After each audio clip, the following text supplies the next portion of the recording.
바울은 말씀을 통해 말하고 있습니다. 고린도 교회에 발생한 문제들의 근원이 다른 곳이 아니라 그들의 마음이 좁아진 데서 있음을 바울은 알게 되었습니다. 바울은 자신과 고린도 성도들 사이에 여러 가지 오해와 문제들이 있어서 서로가 감정이 좋지 않다는 것을 잘 알고 있었습니다. 무엇보다도 관계 회복을 위하여 대화가 중요하다는 것을 알고 있었는데 성도들을 향해 바울은 담대히 선포하고 있습니다. 12절에 보면 고린도 성도들과 바울 사이에 반목이 생기게 된 것이 오직 너희 심정에서 좁아진 것이라고 진단하고 있습니다.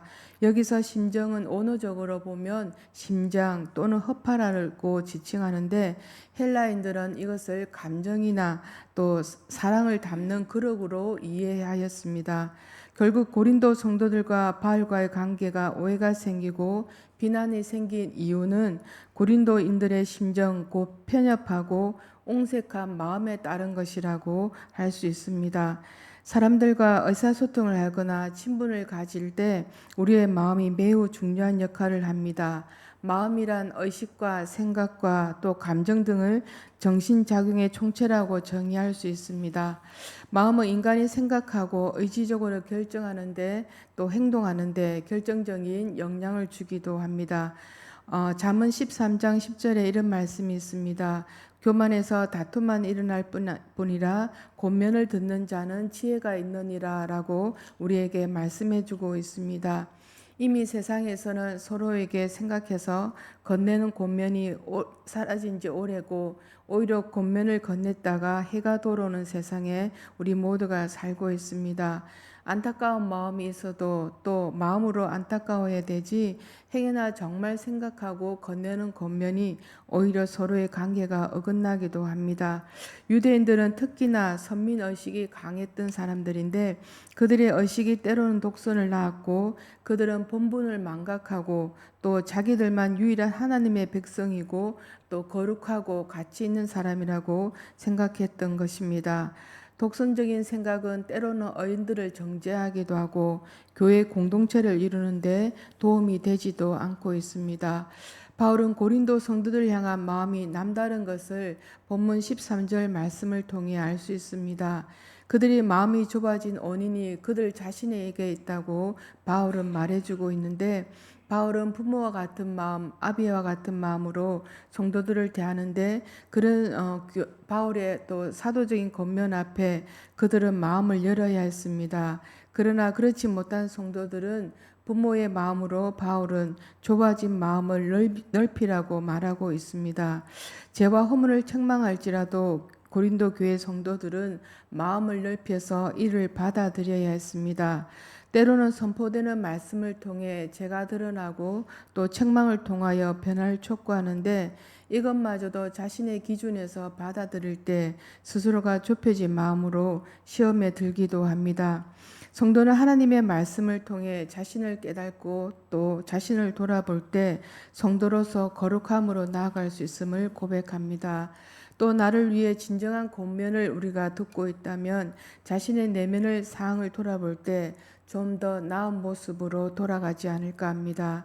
은혜와 사랑에 대한 말씀만 받아들이는 것이 아니라 해결을 촉구하는 말씀을 마음으로 받아들일 때 우리 안에서는 진정한 변화가 일어날 수 있습니다.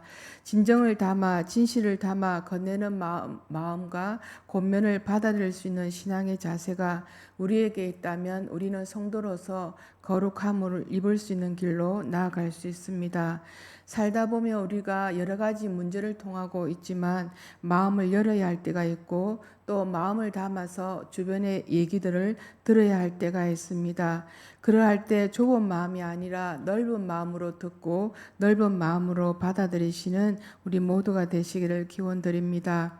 무엇보다도 하나님의 자녀가 성도로서 우리가 살아갈 때 거룩함 속에 우리가 살아가려면 우리의 정체성을 인식해야 합니다. 우리 오늘 본문 14절에 보면 성별된 생활이란 불신자들과 멍에를 같이 매지 말라고 가르치고 있습니다.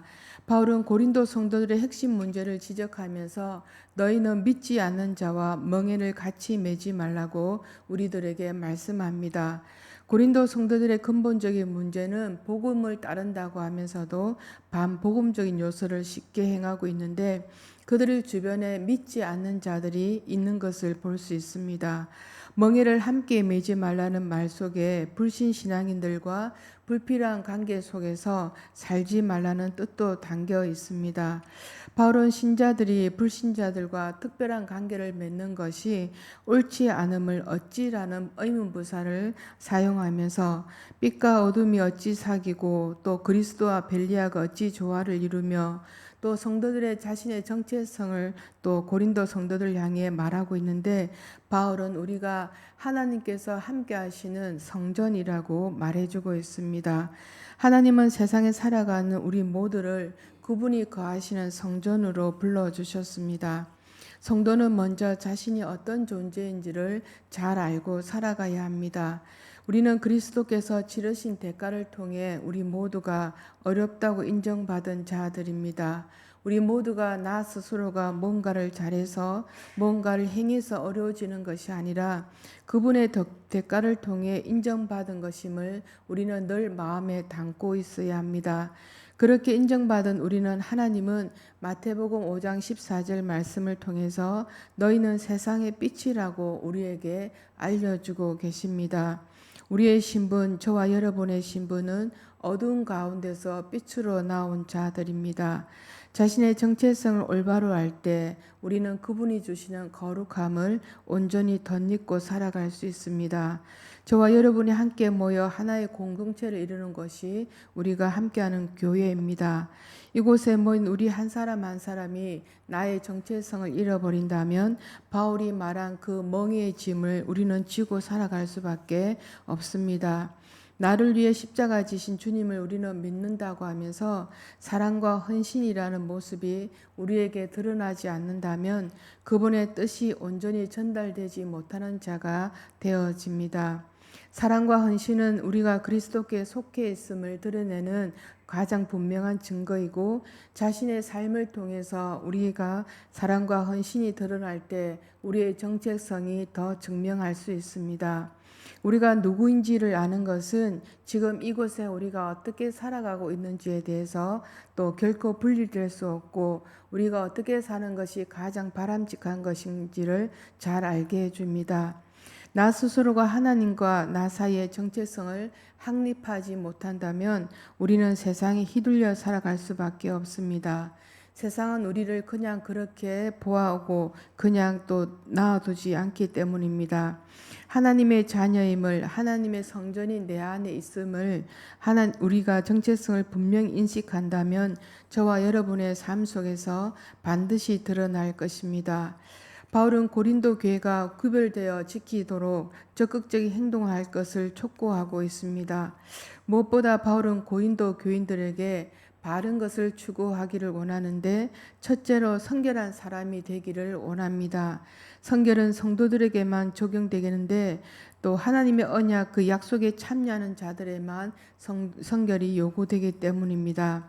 둘째로 성결한 삶은 하나님을 경외하는 심에서 비롯되었음을 알 수 있습니다. 우리가 기도할 때 경건한 자세를 가지듯이 하나님의 약속이 있는 자녀임을 깨달을 때 우리는 거룩한 삶으로 살지 않을 수 없습니다. 성도가 하나님을 경외하는 자세는 하나님의 뜻에 전적으로 순종할 때 하나님에 대한 경외심을 가질 수 있습니다. 순종은 하나님을 경외할 때 할 수 있는 것이기 때문에 이런 자의 삶은 하나님 앞뿐 아니라 사람들 앞에서도 구별되어 살게 해 주십니다. 셋째로 성결을 추구하되 영만 추구하는 것이 아니라 영과 함께 육도 온전히 이루어져야 합니다. 나의 영과 육을 혼미하게 하는 곳이 있다면 우리는 가지 말아야 합니다. 우리 7장 1절을 다시 한번 같이 한번 읽어보겠습니다. 시작. 그런즉 사랑하는 자들아 이 약속을 가진 우리는 하나님을 두려워하는 가운데서 거룩함을 온전히 이루어 육과 영의 온갖 더러운 것에서 자신을 깨끗게 하자. 아멘. 부정한 것을 알면서 뿌리치지 못하고 일어난 사건이 얼마나 많은지 모릅니다. 어떤 일에서 우리의 태도와 또 선택, 우리의 마음의 중심에 따라 사항은 다르게 다가옵니다. 같은 곳을 봐도 그 사람이 가지고 있는 태도와 자세, 어떤 마음에 따라서 해석은 달라지게 됩니다. 우리는 하나님 앞에 성도로 부름받아 살고 있습니다. 어쩌면 세상 사람들로부터 성도로 구분되어 살아가고 있을 것입니다. 우리는 공동체 안에서 서로가 서로에게 불필요한 존재가 아니라 필요한 존재로 진실과 진정을 담아 건네는 겉면 그 자리는 변화와 성수로 나아갈 것입니다. 우리 모두가 서로에게 함께 생각하여서 또 사랑을 담아 건네는 겉면이 있다면 우리 모두가 함께 마음을 열고 받아들일 때 우리 마음 안에 진정한 변화는 일어날 것입니다.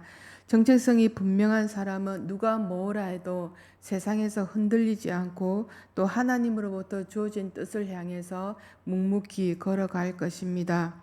성도는 하나님으로부터 주어지는 거룩함을 입을 때 저와 여러분이 성도로 불릴 수 있습니다. 오늘 이 한날도 우리 모두가 이 세상에서 성도로 살아갈 때 하나님 앞과 또 사람 앞에 특별히 나 자신에게 부끄럽지 않는 삶을 사는 우리 모두가 되시기를 간절히 기원드립니다.